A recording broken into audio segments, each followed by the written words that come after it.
வார்த்தைதான் பல அர்த்தம் சொல்கிற வாக்கியம்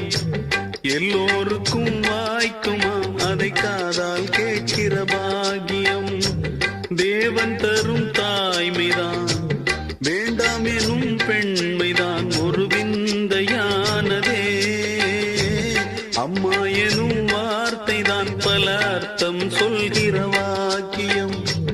எல்லோருக்கும் வாய்க்குமா அதை காதால் கேட்கிற பாக்கியம்